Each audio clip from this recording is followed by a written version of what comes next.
Hello, and welcome to another episode of Leader Generation brought to you by Bonap.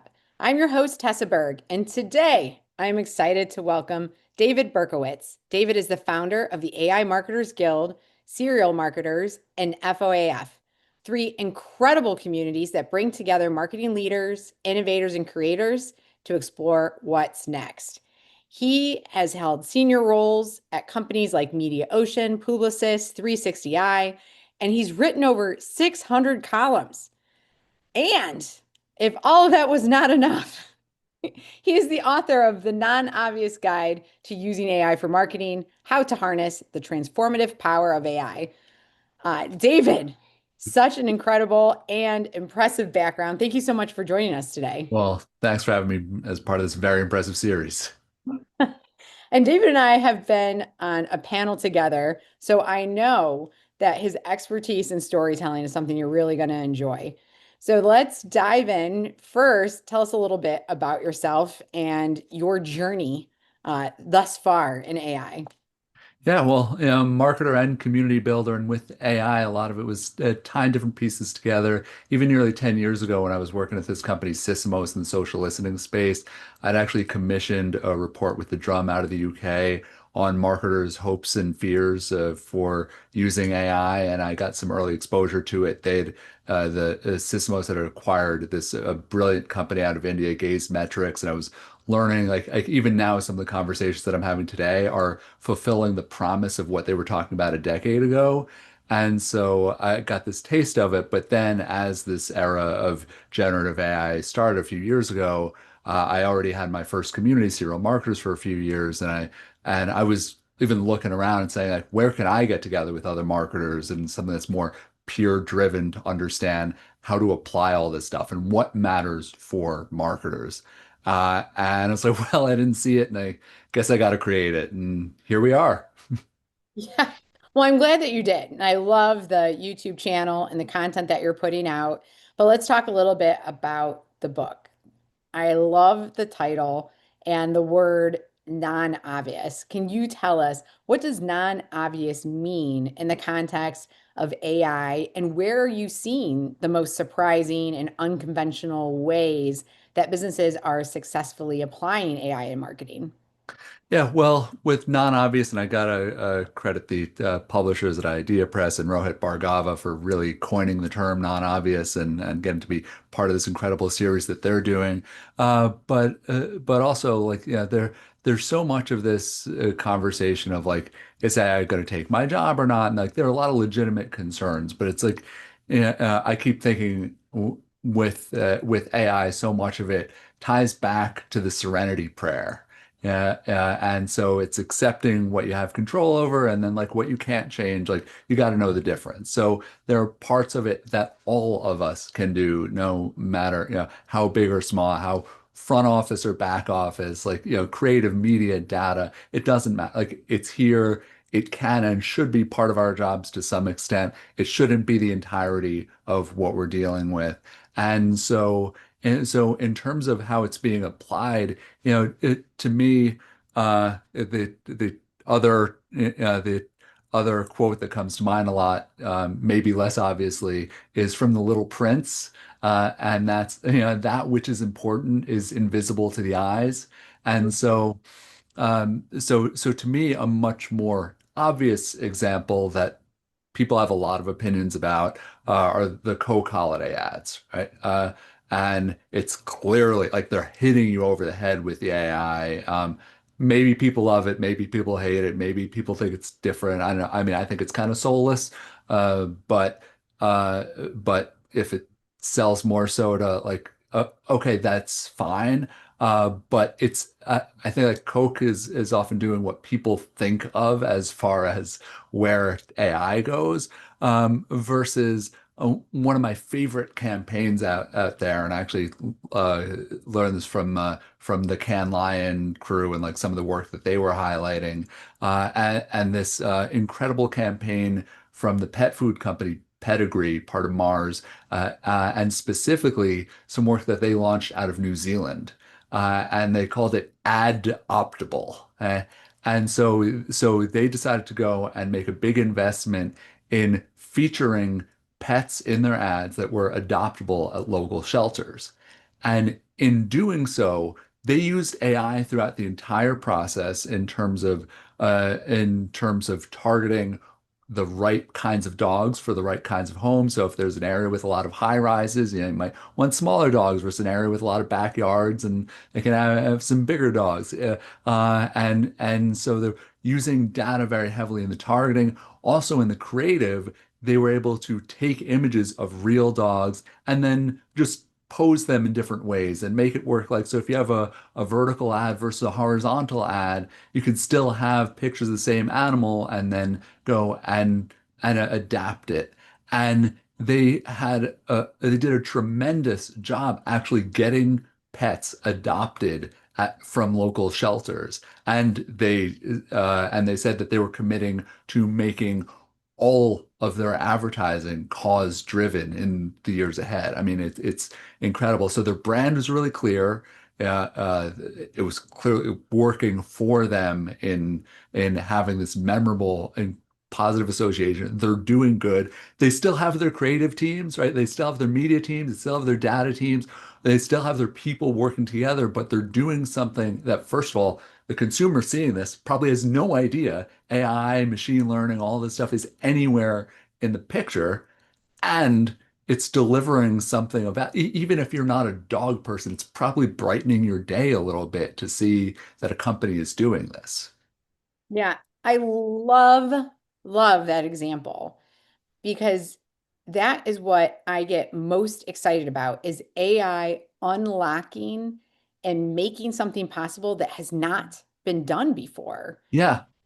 And your example is so grounded in the brand and the brand that Pedigree wants to be. And instead of looking at, hey, where can AI do creative? Because we're already doing creative. Or where can AI send this ad out? Because we're already sending ads out. They looked at their brand and said, where can we show up our brand values and what we stand for in a way that we've never been able to do before? And that is just such a powerful example, but such a big strategic ask of companies to think differently. And that's so much the potential right now. And this is what I think every brand and agency should be asking any vendor that comes their way, any other kind of uh, creative or other kind of services partner. Like, what is different now, especially if we look at November 2022, as that big cataclysmic event, maybe, or incredibly momentous event where ChatGPT was released to the world and Gen AI era started. It's like what really is different now versus before? And what aren't we doing now that we can do that we couldn't even think about? What are those possibilities? And this is where I love even sometimes it's just sometimes it can actually start with a feature, right? Like some of the inspiration could even be like, did you realize you could actually use AI to take this one image and adapt it for different banner sizes, right? Like that's not that exciting in the surface. The creative and media teams, like they came up with some really exciting ways to apply that. But even some of that functionality, that can be a really big unlock for something that the creative team might have never explored an idea like this in the first place if they didn't know that that was possible. And so now understanding what's possible becomes a huge unlock. Yeah, I agree. And I feel like some companies that have built a lot of tools and built a lot of agents, and now they're trying to get people to adopt them, they're hitting this wall on adoption. And it is because it requires a lot of change and it requires me to think differently. Where in the example you gave, it can really be a rallying point if people take a step back and think about their brand and maybe even, if my brand was a person, what would it want to do? you know, Pedigrees, brand as a person. Maybe it would want to go out and help people find dogs to adopt. And, like maybe if people think more of that personification of their brand and the brand being able to do things, that could be another good starting point. And then looking at agents that already exist and looking at tech as already exists is you also have to do that. You kind of have to understand fundamentally what's possible so that the two can come together and create a solution that is truly unique to your company and specific to your brand. Yeah, and I mean you bring up something really important there in terms of the goal, right? Because like if pedigree in its less altruistic mindset is saying, well, what's the what's the best way to increase sales of pet food? It's to get more people to have pets and to get pet owners to have even more pets. Now, like, it can almost be this nefarious plot, right? Like this is clearly not some evil layer that hatching up.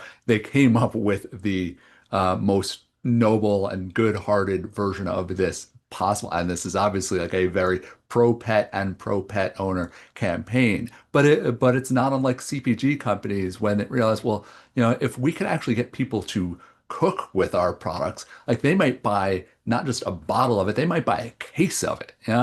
And so it's just thinking differently in terms of what that goal can be, and then and then seeing, well, now what could we do to get there? Mhm. So let's bring this down to the practical level. And I'll just make one more note on that. As someone who recently went through the pet rescue pet adoption process, it is really hard. You're like following multiple Facebook groups and it's man, I would have loved to just been paired with the perfect pet. I'd love it. Yeah, my daughter spent months looking at Pet Finder and wound up with a couple of amazing rescue cats here. So yeah. Oh, that's awesome. So if we pull this down to that practical application layer, again, marketers, they're still trying to find this fit of where AI is integrating. Uh, where have you seen that successful? Like where have marketers been able to integrate AI into an existing system or a workflow that gives them that practical experience? Well, the great thing is that there are, first of all, so many ways to go and try and test things really easily, even privately, before you deploy this organization wide.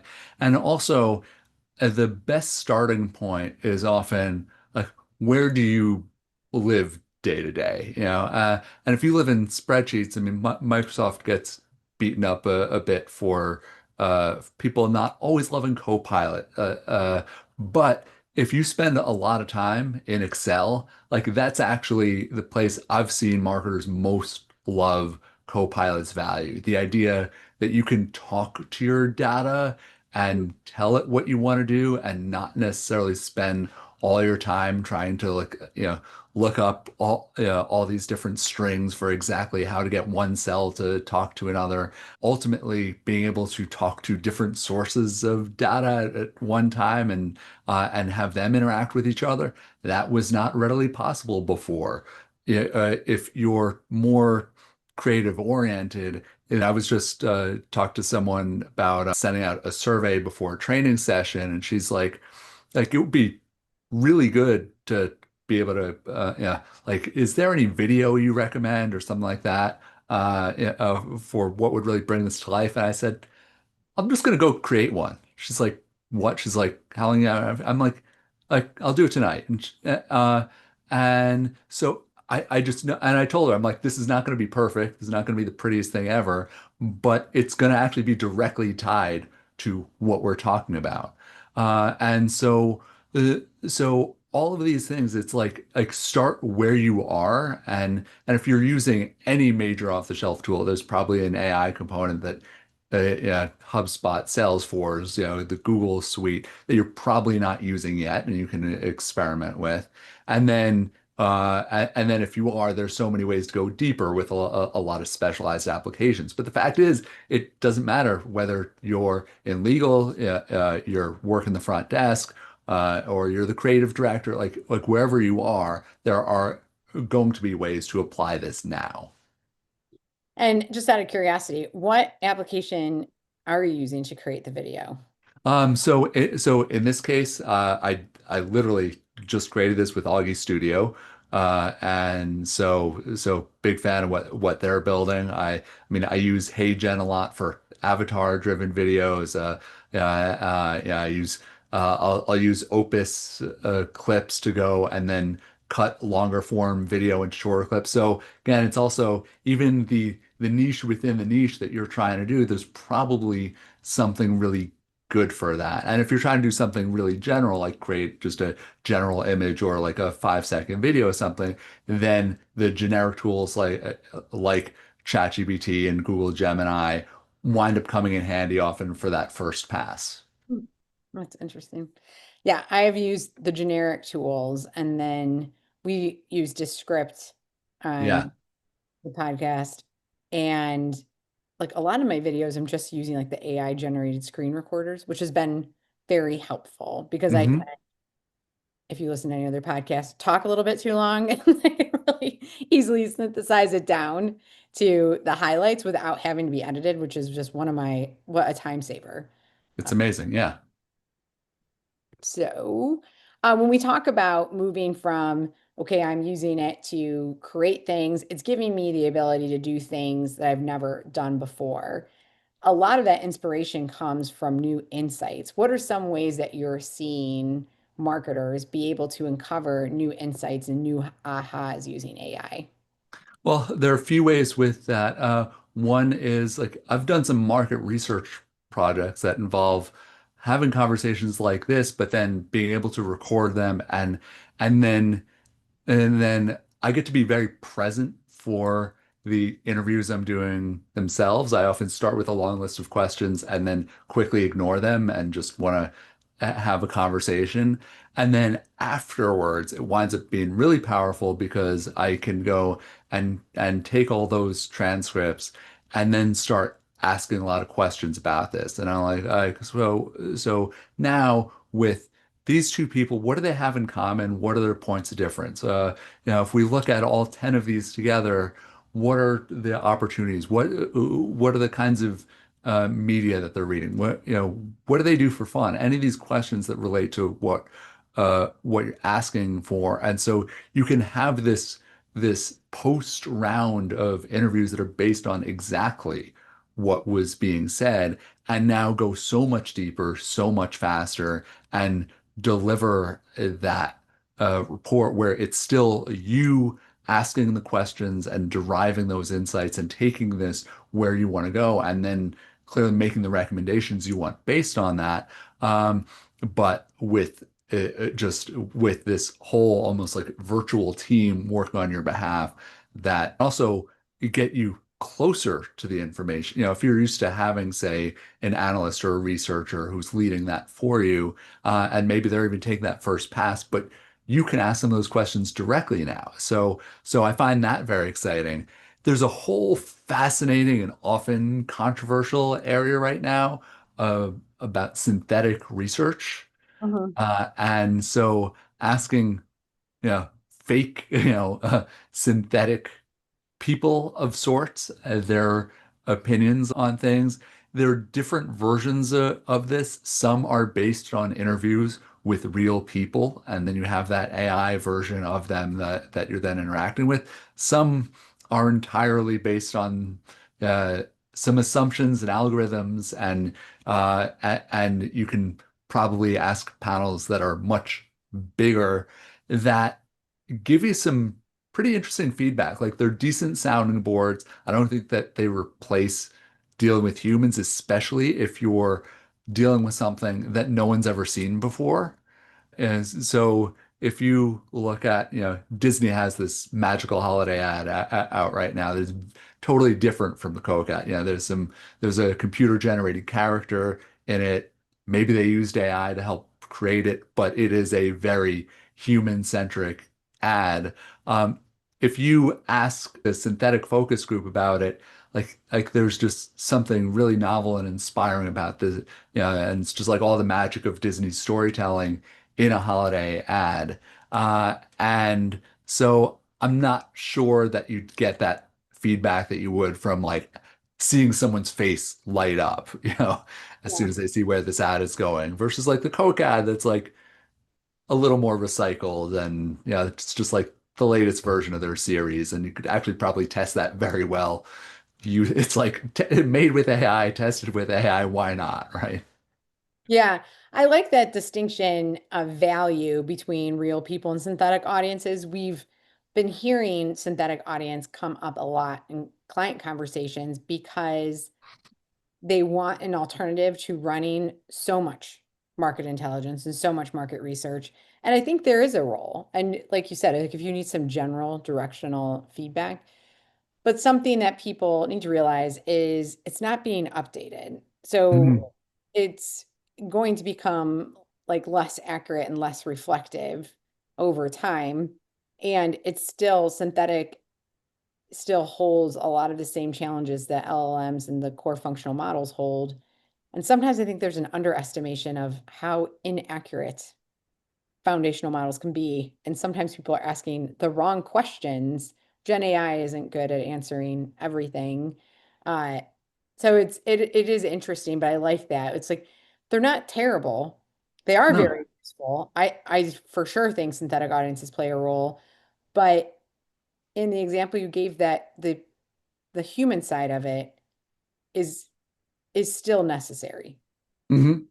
Yeah, and in the pedigree example, if you're trying to do first pass of research and say like, what are people's pain points with pet adoption, and so how are people going about and finding what pets to adopt and what makes them choose between a shelter pet and a breeder, then then like you could probably get like 80 90% of the way there with like a lot of that directional information to start figuring out like how you even ask better questions so that when you start talking to people about this, it's like you become really well informed. And it's even a little more fun, right? Because you can then say, like, you can even grill fake people. Like, you can ask synthetic audiences that have bought from breeders, like, do you feel badly about this? Or like, and you don't necessarily have to feel badly about asking people these questions about their life choices here.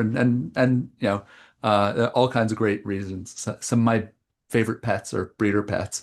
You can have this interaction in a safe space and get smarter in a hurry. But yeah, it's not likely going to lead to that degree of insight as you will with more of that human connection. Yeah, I love that example because when you're able to ask anything, that also unlocks those opportunities to do something very new that hasn't been done before. And that made me realize like maybe when you're too guarded with your questions for professional reasons, Yeah, you- you're not uncovered. Like there's always that saying you don't know what you don't know, and right. that part of it can stay in the dark when you don't have the freedom to really kind of dig deep. Yeah, it's even the difference. Like, I mean, we've both done these panels, and if there's a room where it's off the record versus on the record, and it's like a room where everything's gonna be shared on social media versus no one does that there, or if it's in an academic context, even better, and like they're not trying to prove anything by like, yeah, say how smart they are, and they don't have that fear of asking questions, then you get some really, really good ones when it's a little more behind closed doors. Yeah. Oh, that is so funny. So this is really redefining what it means to be a data-driven marketer. And you talk about this in your book that, you know, this gives data-driven decision making an opportunity to be a core part of the process. And I feel like that's something marketers have said, but not always done. What are some of the unlocks that AI is now making available? Well, first of all, like we're still dealing with some of the same challenges of like garbage in, garbage out, right? And there's also a whole slew of things that like we've got to now figure out from scratch, right? Like, do we need new metrics for AI? Uh, uh, on the flip side, there are things that are so exciting. I mean, to me, just one of the most powerful functional aspects is being able to have multiple data sources in one place and then that conversational layer with it. And that democratization of data where again, like none of this replaces what a great analyst can do and deliver. But then now like you have access to like some of that analyst type thinking 24/7 whenever you need it, and especially for those day-to-day lower lifts. So but there's so much now that we need to figure out the value of. For instance, as we go into this AI powered search era and this era of AI overviews, then looking at what's the value, for instance, of being mentioned in an AI overview or in a roundup of ChatGPT, even if someone isn't then clicking that link, right? Like there's lots of things that we have to now determine the value of that maybe we didn't before. Hmm. Yeah, no, I love that. I'm taking some notes that spark some ideas on something I'm working on right now. Like just the idea of democratization and creating the safe spaces for people to ask questions on their own. Like I think that is so empowering and can again really lead to unlocking those new opportunities for brands to go to market, to engage with their customers differently, to create a new immersive experience that in itself introduces new ways to learn about your audience. And one of the experiences that has changed the most is how customers and how B2B clients are researching and finding products and finding Mhm. brands. We're seeing more data come out that LLMs, foundational models, ChatGPT is a big part of that process. And now you're finding that you have to update your book already about this thing called GEO. Like tell us a little bit about why that is so important and what marketers need to know heading into next year about this new space. Well, I mean, it's so key because what you're saying in terms of how, yeah, this is where so much research and discovery is taking place. More and more, this is how, this is what's influencing the buying process. Just reading some research from SEMrush, the search engine marketing company, and showing how they expect traffic from AI powered sources to overtake traffic from search engine results in 2028. So this is like, it might not affect you very much today, but it can just creep up on you, and then all of a sudden it becomes this dominant force. One of the fascinating things that I'm also seeing from multiple sources is how a lot of the links that are surfaced in AI results are actually results that are links that are typically on page 3 or beyond of search engine results pages. So some of these things that are buried when you're normally searching actually are front and center, in part because the AI engines are looking for the most relevant specific link, and they have access to so much data going into this that they can make some inferences that are maybe a little less obvious. Mhm. And so this does start changing the nature of how you think about SEO, and some of it is just the basics of reputation management. I mean, just knowing how your brand, your products, your company, your leaders come up in AI engines, especially for what we think of as non-branded queries. Yeah.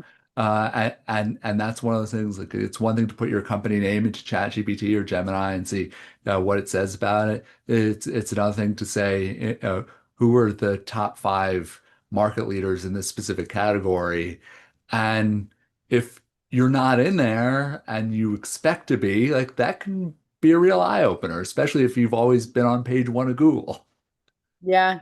No, that's a good, we've been doing that. And it is, it's disheartening, but to your point, not a lot of people really thought about reputation management or the role that PR plays, and it plays what we're seeing a much bigger role in GEO than it even did in SEO. Like in SEO, I think a lot of companies recognize that they need backlinks. They're like, well, when we do press releases, let's make sure we get those backlinks, and that will be the juice. And now when you're looking at PR, it's not it is about getting a story out there, being totally authentic and very specific and I don't know how else to say this, but like loud about your perspective. Mhm. Because when you can create that attention in high value places and you are, LLMs are just looking for patterns and you are the answer in the repeated component in that pattern, then yes, you're going to get more visibility in LLM. But that's, one thing that I've seen take a little bit more priority is reputation management, PR, how are we telling our story and being consistent about that and having a very specific and authentic position. And I'm glad you said that too, because I talk to clients and others about this a lot, where PR is becoming more important, just like you're saying, and part of it is these these LLMs, these AI engines, they're buying a lot of data from major media companies, uh, and additionally whether it's a news story or press release, this is highly structured, usually very well tagged data. And so this information fits really nicely into what a lot of these AI engines are looking for. And so even if someone isn't widely reading this story at first, like that, long-term effect can be pretty pronounced. Yep. Yes, I agree. The other buzzword that's getting a lot of attention outside of GEO is agents. And you said this earlier in the episode that there's a lot of conversation about people feel like their job's going to be replaced, their role's going to be replaced, and the word agent tends to be associated with that. So when you're thinking about agents, what do marketers need to know and prepare for? And should people be super worried that agents are coming for their jobs? Well, if you're in a highly repetitive, task-oriented field like data entry, probably you should be concerned that this is something that can be automated pretty well with not too much human review, especially once you really get this going. I think like a lot of traditionally entry-level jobs wind up being at risk, and so where we then get that next generation of talent from and what they're even doing at first becomes a much bigger challenge right now. And for the most part, it's like if all you're doing is something that could be heavily automated, then yeah, like it's probably time to look for ways to provide more value as part of that process. And sometimes though, it's kind of like what you see even with routine tasks, where uh, writing a first draft of a press release, if you have some good information going into it, like why not have uh, AI take a pass at that, especially if it's not, a major security issue or something like that. You're able to cover things that way. But the difference between that first and final draft can usually be really profound, even if you've saved some of that legwork early on. With the agents, though, like the whole point is that they'll be able to do more kinds of tasks for longer and be able to string different kinds of things together for longer periods of time. Um, but like it's not going to replace most kinds of roles.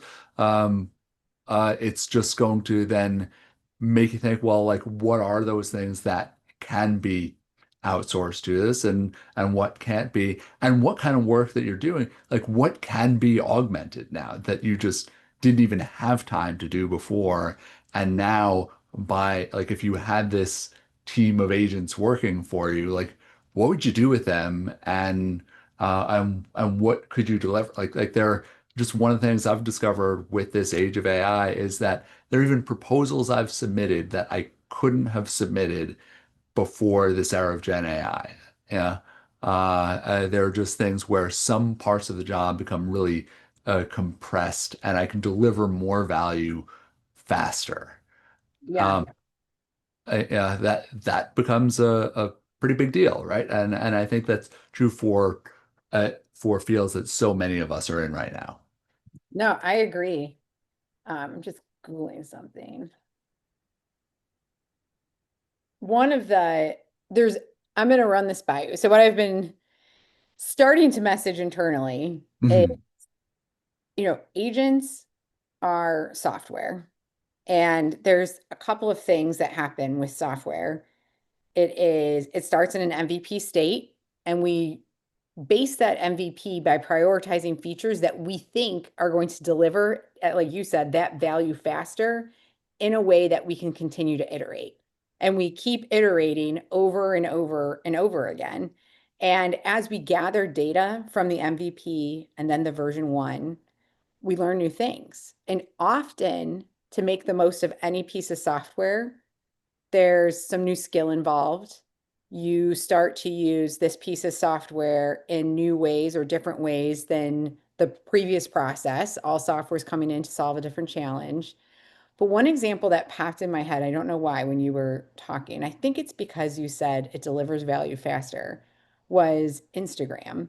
And I always loved the story of that I heard from Instagram's founder on how when they launched their MVP, they did a lot of the stuff manually.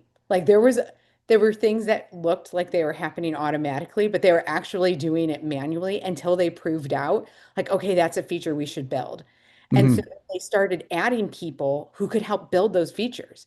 So as if we look at this as like an agent, as I create an agent and my agent gets smarter and my agent does other things, as I'm looking at how well the agent is doing the work, I'm going to find opportunities to do it faster, better, smarter, to continue to deliver value in a new or different way. But it's me as the human that's continuously iterating. And if I have many agents, then I'm looking at, well, I need more people to help scale Hmm. out how the value I've created here can be made available or democratized to others. And we're starting to see that. And so I just Googled, I'm like, how many people work at Instagram now? Because if you think about Instagram when you first downloaded it and you look at it now, yeah, there's some new features, but at the end of the day, the value that you started with, which is able to take amazing pictures with zero skill and add fun filters and share it out with your friends, that's still the value it's delivering. The content Hmm. has diversified, the way in which you receive content is smarter, maybe, or addictive, depending on where you fall on that. But there's 20,100 employees at Instagram, and they I started know. with 12. Yeah. So I think that the more we lean into like a growth mindset and understanding that agents are software and software is an iterative process, and being open to make using our humanness to unlock those creative opportunities, there will be new roles as we look at what are the new challenges that are introduced because we're working differently, because we have new skills, because we have these new opportunities. And when we want Hmm. to scale that value faster, that's going to require people.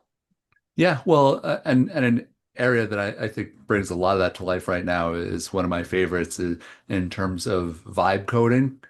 Yeah. And this idea that you can code just by talking to this website development app, and I've used Lovable. I spend a lot of time these days on Base 44. There are a bunch of really good ones out there, and and I love when I give when I give some solo talks now. I'll usually have a companion site that I've vibe coded, and and sometimes I'll be adapting it while I'm hearing like other speakers at this event, and then incorporating some of their ideas and playing around with this as and bring something to life right there in a really interactive way so that the experience doesn't just end the moment I get off the stage and then I'm able to deliver something of value. Now, when I'm trying to do something more involved with this, I go to a developer and say, can you help me go and really make this work well? But but this is the kind of thing that the fact that like any business owner can go and do this now. Just like 20 years ago, it was a pretty radical idea thanks to Google and early days of Facebook, that any business could advertise directly, and engage in self-service ads that could reach anyone anywhere. So this was a uh, big leap beyond the classifieds and yellow pages that they had access to before. So now this sense of what you're talking about, that because there are these like space age, tech possibilities that a few years ago would have cost hundreds of thousands of dollars, right? Look at like the ways we generate avatars now and things like that. Now you would have needed a movie studio 5 years ago to go and do this. You would so it would have had to happen out of like Weta Workshop or the Lucasfilm to go and do things like this that we can do on our phones now for like free to $30 a month. But when we want to do them really well, like, okay, we got to hire an agency, we got to hire consultants, we got to go and like get those subject matter experts to really make this sing, which is also why even going back to that Coke ad example, I mean, it's wild to see how many humans were involved. Right. Yeah. It's a huge creative team they put on that. So this wasn't exactly, it's almost like why did they even use AI for it if there are that many people involved? But like very happy for that creative team that yeah, they're gainfully employed. Right. And it's funny, we know that creative team, and it gets back to the way they did that. Yes, there were definitely a lot of humans. It delivered the value faster. Mhm. Like I feel like that's as I don't know if it's just Americans, but we always seem to crave that. Yeah. I don't want to wait. I want to do it myself. People wanting to lean into self-service is also not a new theme because then I get to do it exactly the way that I wanted to see it. And we've run into too, needing to like add more people after a vibe coded application. But one thing the vibe coding has really unlocked is clarity of requirements and clarity of intent. Mm. When you're able to spin up an application very quickly in collaboration with a client or in collaboration with whoever you're working with at the time and see the way they're going to use it, see the questions they're going to ask, get that additional context and see their facial expressions as they're navigating through or leave them with it for a while and what doesn't work, what works. I feel like you're getting that MVP data before you even design the MVP. And that Hmm. again, like the value faster, like that's huge. Now when you launch with the core value, it's the impact will be higher because you Yeah. already soft launched it. Hmm. Absolutely. So we're at time. I mean, I want to keep going. Yeah. Slack, and I have 5 minutes till the next one. This conversation has been great, David. So thank you so much for all the insights. Before we end, I wanted to know you sit in a seat that a lot of people don't get the opportunity to sit in, seeing lots of different applications across lots of different businesses. Has there been like an emerging truth that you think back to that serenity prayer, people just need to accept, especially as we head into 2026 and this landscape is only going to change more and move faster? I mean, I'd say that the truth that is most important to me. I mean, it maybe goes back to Yoda, talk about ancient wisdom here, and it's just do there is no try. I'm really bad with my Star Wars quotes, but you can actually do things right now, and this I think is even like vibe coding is a good example of this is that just in the privacy of your own home or your cubicle or wherever you are, you can go and experiment with things. You can test the waters on things. You can and there are free applications where you can start asking synthetic research panels. So whichever thing that we even discussed today, if there's one of them that you have no familiarity with, yeah, you go Google it. Maybe you or I drop the name of a tool to use, maybe not. Or you ask ChatGPT or Claude or your favorite AI engine or a trusted friend and say, what should I get started with? And just try something and bring this to, because there's nothing that replaces that experiential knowledge, but we've also never had this much opportunity to engage experientially with things, and just to be able to do that like that really has been democratized at an incredible level, and I think it's just so powerful and exciting. Yeah, I agree. Well, thank you again so much for joining us. And I want to repeat the title of the book. And I cannot find it. But if people want to find you and the book, I've lost my place. Title of the book is Non-Obvious Guide to Using AI for Marketing, How to Harness the Transformative Power of AI. I've found it on Amazon. And if people want to reach out to you directly, where can they find you? So AImarketerskill.com, highcaliberai.com. I'm LinkedIn. I'm D Berkowitz on most sites. So yeah, happy to connect. Awesome. Well, until next time, David, have a great weekend and rest of the week. And for listeners who want to hear more episodes of Leader Generation, you can find them at modop.com. That's modop.com/podcasts or wherever you listen to your podcasts. All right. Until next time, we're out.